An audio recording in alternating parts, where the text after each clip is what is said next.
মালদহের চাচল ১ নম্বর গ্রাম পঞ্চায়েত ১ নম্বর ব্লকের মহানন্দপুর গ্রাম পঞ্চায়েতের ধনজনা গ্রামে এক পরিযায়ী শ্রমিক ইলিয়াস আলীর মৃত্যু হয় পাঞ্জাবে।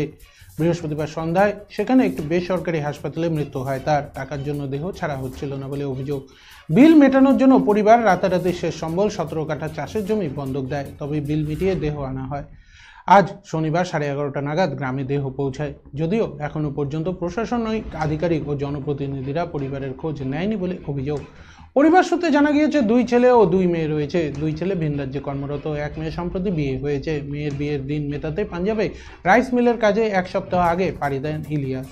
মৃতের স্ত্রী হাসিনা বিবি কেঁদে বলেন, স্বামীকে দেখার জন্য শেষ সম্বলটুকু বন্ধক রাখতে হলো। সরকারি সাহায্য না মিলে পথে বসতে হবে।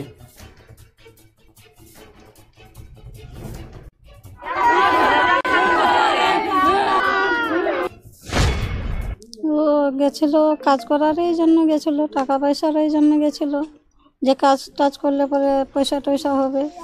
একটা আবার মেয়েকে আবার বিয়ে দিচ্ছি, একটাকে আবার বিয়ে দিতে আছে, টাকা পয়সার এই রোজগারের জন্য গেছিল। তারপরে তো যায় 2 দিন কাজ করছে, তারপর অসুখ হয়ে গেল, অসুখ হয়ে নার্সিংহোমে ভর্তি করলাম, তারপর মারা গেল।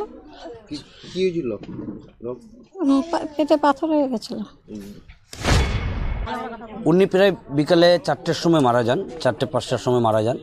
তারপর আমরা গ্রামবাসী হিসেবে জানতে পারি, ওনার বাড়িতে খোঁজ আসে। তারপর আমরা আসলাম, এসে জানি যে টাকার জন্য দেহটাকে ছাড়া হচ্ছে না। তারপর আমরা গ্রামবাসীর পক্ষ থেকে ওনাদের সাথে যোগাযোগ করি এবং নার্সিংহোম কর্তৃপক্ষ একেবারে জানিয়ে দেন টাকা না দিলে দেহ ছাড়া হবে না।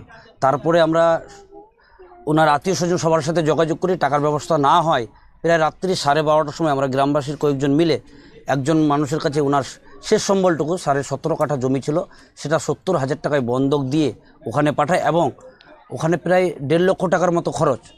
আনার একটা যেটা খরচ হচ্ছিল সেটা জোগাড় হচ্ছিল না। ওখানকার স্থানীয় যারা ছিল তারাই পাঠাচ্ছেন এবং আমাদের গ্রামবাসীর পক্ষ থেকে ওটা আমরা দায়িত্ব নিয়েছি। আমরা ওই ভাড়ার যে টাকাটা লাগবে সেটা আমরা ব্যবস্থা করে দেবো, সেটা ওনাকে আবার পরবর্তীতে ওটাকে শোধ করতে হবে।